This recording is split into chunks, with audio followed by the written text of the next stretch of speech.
A lot of people are aware that there's a connection between music and math, how to read notes and the value of notes and all the fractional values involved, but also in the abstract thinking that goes into the process of creating a song. The math helps you up to a certain point, and then the creativity takes over. And when you blend those two things together, you get a very powerful combination of good music.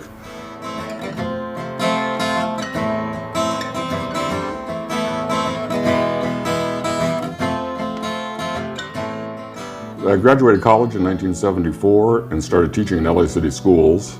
After 5 years of teaching, discovered that all I was doing was repair work with kids.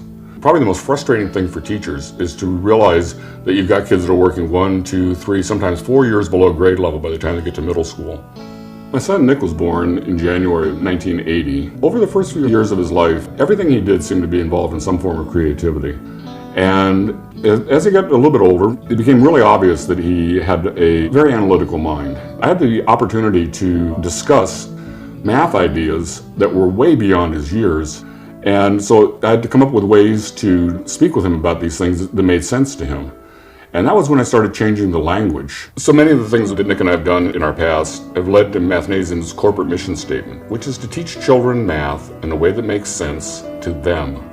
I mean, Nick and I created thousands of pages of math curriculum. He and I were always incredibly close together, working collaboratively on everything that we did. I don't think I ever yelled at him once. On May 7th, 1999, Nick was working for our family electronics business, and I paid him, and he went out. He had a date that night.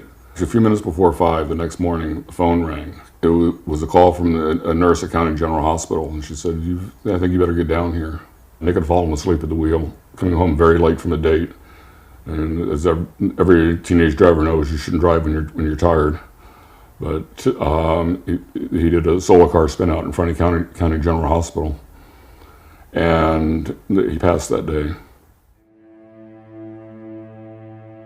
My wife and I sat down, and we said, so where do we go from here?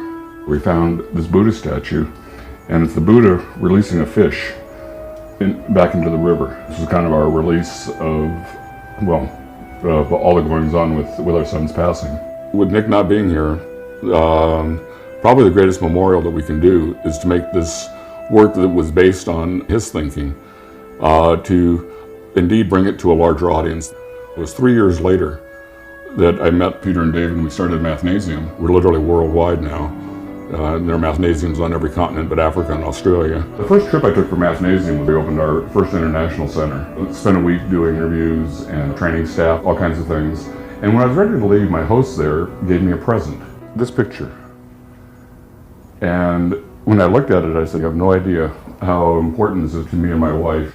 And this was the universe bringing the fish back in multiplicity in the number of adults and the number of kids whose lives have been touched by Nick's presence and all the people we've touched with the Mathnasium method.